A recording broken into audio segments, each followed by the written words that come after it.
मलाई चाहिँ हैन काम गर्दा गर्दै कहिलेकाहीँ यसो एक्लो फिल भयो बेलामा बोर भयो बेलामा गीत बजाउँदै म गीत सुन्दै काम गर्छु कि हैन।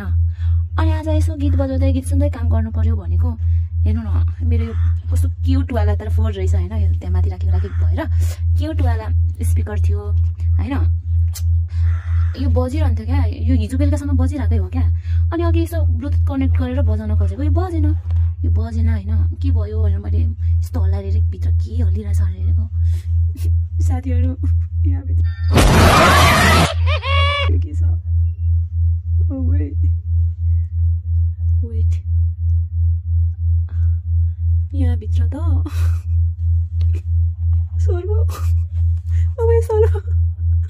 बढाउनु के हाँस्ने हो, यो बजेन क्या, यो किन बजेन भनेर मैले हेरेको।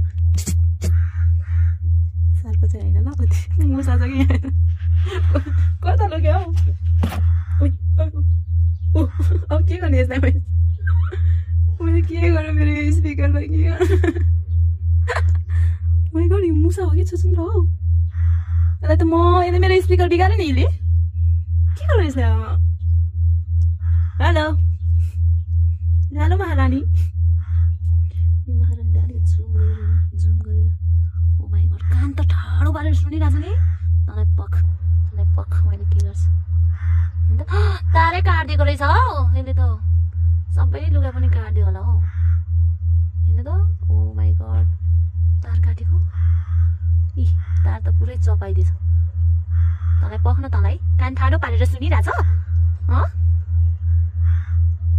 म अब केमा गीत सुन्ने भन् त, म कसरी काम गर्ने अब। म गीत बिना काम गर्न सक्दिनँ, म एक्लै, मलाई एक्लो फिल हुन्छ। त आउँछस् अब भन् त पख तँलाई।